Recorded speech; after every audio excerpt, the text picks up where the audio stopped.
I'd buy that for $1. What up, peeps? Mr. Bones back at you, and welcome back to another Dollar Tree Theater.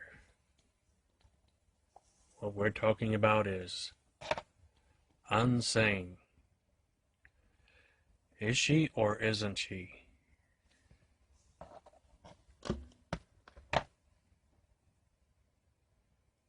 Trippy.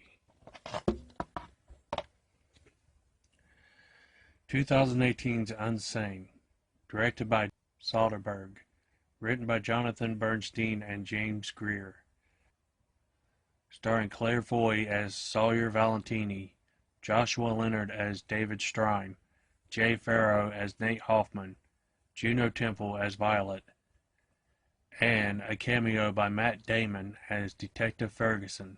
I have to go down to see all cast and scroll all the way down to the bottom to find it, but I plainly seen him in the movie. He has a cameo as a detective. So, a young woman involuntarily committed to a mental institution where she is confronted by her biggest fear, but is it real or just a product of her delusion? So this comes on, and apparently she has been traumatized by a stalker, and she is in a room talking to Detective Ferguson, played by Matt Damon, who is telling her not to have a Facebook or an Instagram or a Twitter or any of that such shit. So the guy can't find a way to get in contact with her again. She's relocated, and she goes into this mental hospital place just to talk to a psychiatrist, to have someone to talk to.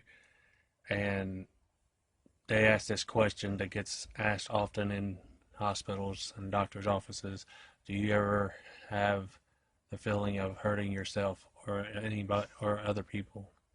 And she makes the mistake of giving the wrong answer, which is yes, sometimes. Then the doctor asks, and how do you think about doing it? And next thing you know, they have her filling out a piece of paper, and she unwillingly fills it out, not knowing what it says. And like here, jokingly says, I did my homework. Now I'm going to leave. And they take her into her room, and the guy says, I need to inspect your purse. It's procedure. And he just walks off with her contents and her purse.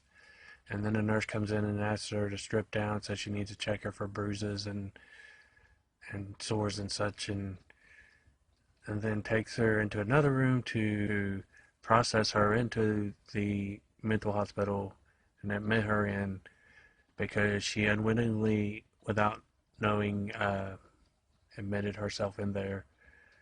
And when she's asking what's going on, what are you doing, why am I not allowed to leave, they said, well, you voluntarily agreed to stay for a 24-hour hold period so we can make sure you don't harm yourself. And so she's in there with actual mental patients that keep messing around with her and setting her off and getting her in trouble. So then they're like, well, that just earned you another day. Next thing you know, that earns you another 7 days in here. She's stuck in there.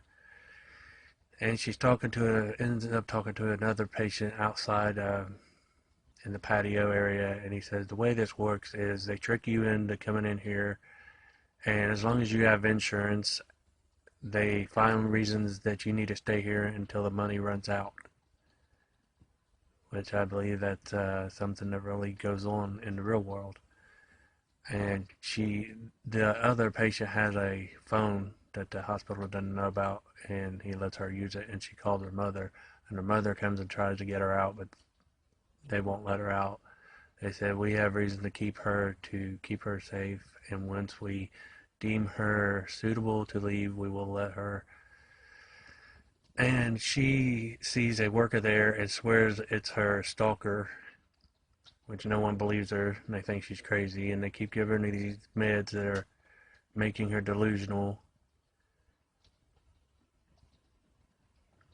And eventually, sudden twist here, it is her stalker that figured out a way to get himself a job there to continue to stalk her and terrify her, and ends up putting her in solitary confinement down in the basement to unveil that he indeed is that person, and saying, "I love you, I've always loved you, yada yada."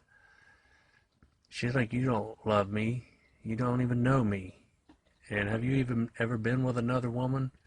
How could you compare me if you've never had anyone else before?"